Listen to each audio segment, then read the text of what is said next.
మనం ఏ స్థాయిలో ఉండొచ్చు, ఎంత గొప్ప ఉద్యోగులైనా ఉండొచ్చు, ఎంత బిజినెస్ మ్యాగ్నెట్స్ అయినా అయి ఉండొచ్చు, కొన్ని లక్షల మందికి సేవకుడు అయి ఉండొచ్చు, లేదా మన ఆర్థిక స్థితిగతులు చాలా బెటర్గా ఉండొచ్చు. కానీ మన పిలుపు చెప్తుంది మన సంస్కారం ఏంటో, మన పిలుపు సూచిస్తుంది నీ క్యారెక్టర్ ఏంటో. మీకు అర్థమవుతుందా? సో అంత మహాచక్రవర్తి తన పిలుపులో కూడా చాలా పొందికగా మాట్లాడడానికి ఇష్టపడుతున్నాడంటే సొలొమోను నుంచి విశ్వాసులుగా మనం ఏం నేర్చుకోవచ్చు అని అంటే ఎదుటి వ్యక్తిని పిలిచే పిలుపును నేర్చుకోవచ్చు. ఏం నేర్చుకోవచ్చు చెప్పండి? పిలుపును నేర్చుకోవచ్చు. సహజంగా ఈ సమాజంలో ఉన్న లక్షణం ఏంటి అంటే స్థాయిని బట్టి పిలుపులు ఆధారపడి ఉంటాయి. దేన్ని బట్టి? స్థాయిని బట్టి పిలుపులు ఆధారపడి ఉంటాయి. కానీ వాక్యం సెలవిస్తుంది స్థాయిని బట్టి పిలుపు ఉండడం కాదు, నీ గుణాన్ని బట్టి నీ పిలుపు ఉంటుంది, నీ క్యారెక్టరైజేషన్ బట్టి నీ పిలుపు ఆధారపడి ఉంటుంది. ఒక వ్యక్తిని నువ్వు రిసీవ్ చేసుకునే విధానం, ఒక వ్యక్తితో నువ్వు మాట్లాడే ఆ లాంగ్వేజ్, ఒక వ్యక్తి నువ్వు పిలిచే విధానం అది చెప్తుంది నువ్వేంటో అనే విషయం.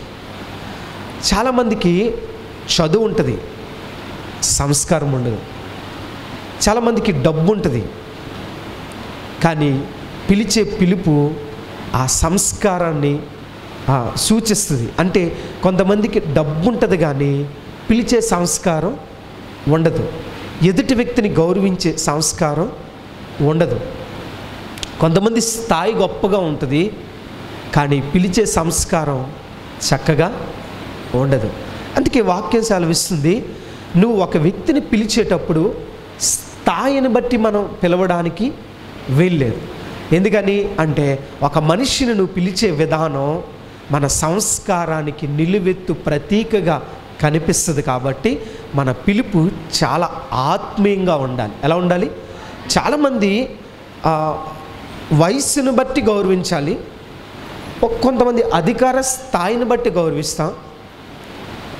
మీకు అర్థమవుతుందా? అంటే వయస్సును బట్టి మనం మాట్లాడే విధానాలు ఆధారపడి ఉంటాయి. ఉదాహరణకి పెద్దవారిని మనం మాట్లాడేటప్పుడు అక్క అని సంబోధిస్తాం, అన్న అని సంబోధిస్తాం, తల్లి అని సంబోధిస్తాం, బ్రదర్ అని సంబోధిస్తాం.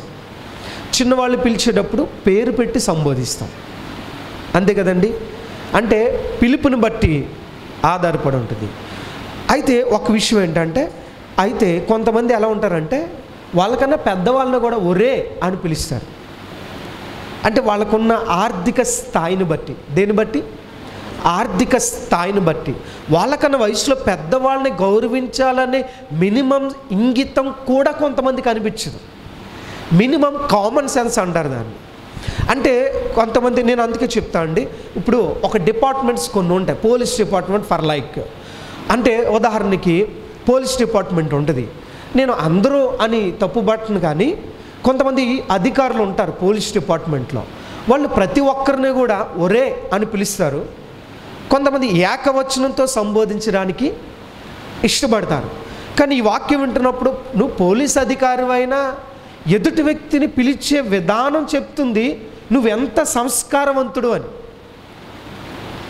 మీకు అర్థమవుతుందా? ఒక సీఎం స్థాయి దగ్గరికి వెళ్ళి ఉదాహరణకి ఇప్పుడు ఒక జగన్మోహన్ రెడ్డి గారు అని అనుకుంది, ఆయన పిలిచే పిలుపుని మీరు ఎక్కడైనా గమనించండి, మనకి టీవీస్లో కనిపిస్తాయి. ఆయన పిలిచే పిలుపు ఒకసారి గమనించండి, అన్న అని సంబోధిస్తాడు. ఆయనకన్నా చిన్న వయసులో ఉన్న వాళ్ళు కూడా చెల్లమ్మ అని సంబోధిస్తాడు.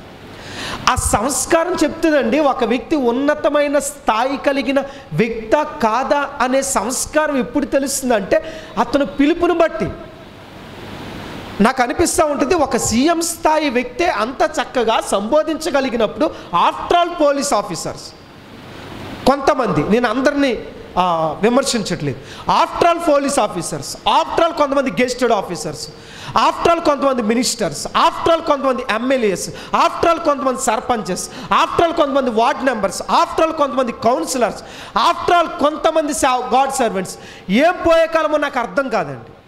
ఒక సీఎం స్థాయి కలిగిన వ్యక్తి, ఒక రాజు హోదాలో ఉన్న వ్యక్తి అంత చక్కగా అన్న, చెల్లి, తమ్ముడు, అక్క అని సంబోధించగలుగుతున్నాడు అని చెప్పగలుగుతున్నాడు అని మాట్లాడగలుగుతున్నాడు అంటే ఆయన ఉన్నతమైన వ్యక్తిత్వం కలిగిన వాడు కాబట్టి ఆయన మాట తీరు మనకు చెప్తుంది ఆయన సంస్కారవంతుడని.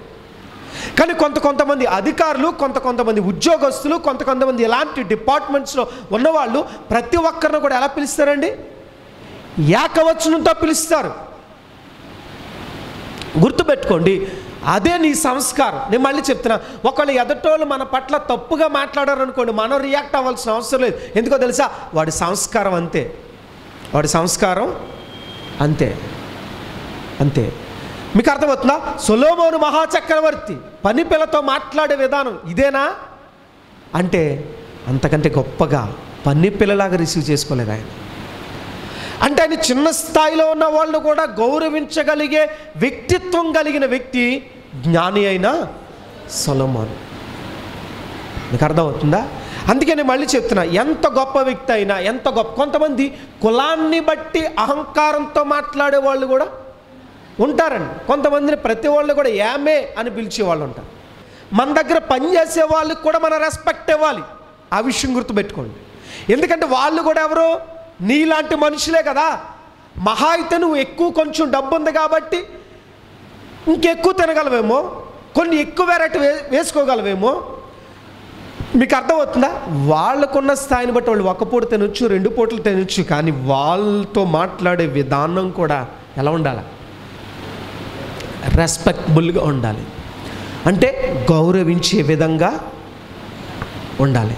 కానీ ఇదేనా చాలామంది అలాంటి స్థితి ఉందంటారండి? ఉందంటారా? మీకు అర్థమవుతుందా? కొన్ని ప్రాంతాల్లో సంఘాలకు వచ్చే వాళ్ళు కూడా నేను చూస్తున్నాను. కొన్ని ప్రాంతాల్లో ఇప్పుడు ఒకే మందిరంలోకి వచ్చే వాళ్ళందరూ ఒకే కులం వాళ్ళు ఉండరు కదా. కానీ దేవుడి మందిరానికి వచ్చిన తర్వాత కులం అనేది ఉంటుందా? ఉందా? దేవుడి మందిరానికి వచ్చిన తర్వాత కూడా కులం అని వెంపర్లాడే వాళ్ళు నిలువునా తీసుకెళ్ళి ఉప్పు పాత్ర వేసేయాలి. మొహమాట లేకుండా చెప్తున్నా. మరి మందిరానికి వచ్చిన తర్వాత నేను ఎక్కువ స్థాయి నుంచి వచ్చాను, తక్కువ స్థాయి నుంచి వచ్చిన వాళ్ళతోనే మాత్రం నార్మల్గా మాట్లాడతాను, ఉన్న వాళ్ళతో మాత్రం గౌరవించి మాట్లాడతానంటే మరి మనల్ని ఏమనాలా? అది వాక్యానుసారమా? నేను మళ్ళీ చెప్తున్నా, చిన్న పిల్లలతో ఎలా మాట్లాడతావో పెద్ద పిల్లలతో అలాగే మాట్లాడాలి. ఉద్యోగస్తులతో ఎలా మాట్లాడుతున్నావో పని చేసుకునే వాళ్ళతో కూడా అలాగే మాట్లాడాలి.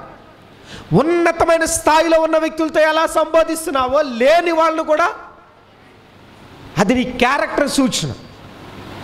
మీకు అర్థమవుతుందండి? అందుకే సాధ్యమైనంత వరకు నేను పిలిచే పిలుపు మీరు చాలామంది తెలుసు. అమ్మ అని పిలుస్తాను ఎక్కువ శాతం. అమ్మ ఎలా ఉన్నావు అమ్మ అని, లేదా బ్రదర్ అని పిలుస్తాను. నాకన్నా చిన్నవాళ్ళంటే పేరు పెట్టి పిలుస్తాను. జాన్ అని పిలుస్తాను. ఈ నాని లాంటి ఎర్ర నాని అని పిలుస్తాను చిన్నపిల్లల్ని. అంటే పిలిచే పిలుపు. ఇప్పుడు పెద్దవాళ్ళు ఉన్నారు, తల్లిగారు ఉన్నారు, రామలక్ష్మి గారు, సరోజిని అమ్మగారు, షారా గారు. అంటే మన పిలిచే పిలుపుని బట్టి తెలుస్తుంది మనమేంటి అనే విషయం. సొలొమోను ఎందుకు ఉన్నతమైన స్థానంలో ఉన్నాడంటే తన సంస్కారం అది. డబ్బుంటే కాదు, కనీసం మినిమం కామన్ సెన్స్ ఉండాలి మనిషికి. మనం చదువుకునే చదువు మనకి ఏమి నేర్పించాలి తెలుసా? సంస్కారాన్ని నేర్పించాలి. మనం చేసే భక్తి మనకి ఏమి నేర్పించాలి తెలుసా? సంస్కారాన్ని నేర్పించాలి. మందిరానికి వస్తారండి, వాక్యం చదువుతారండి, ప్రార్థన చేస్తారండి, ఆరాధన చేస్తారండి, కానీ కొంతమందికి ఏముండదు? సంస్కారం ఉండదు, పిలుపు బాగోదు, రిసీవింగ్ చేసుకునే విధానం బాగోదు. నేను మళ్ళీ చెప్తున్నాను, ఆత్మీయ జీవితంలో ఒక వ్యక్తి ఉన్నతంగా ఎదగాలి అని అంటే దానికి నిలువెత్తు నిదర్శనం ఏంటనంటే నీ పిలుపు. అంతే. ఏంటి చెప్పండి? పిలుపు.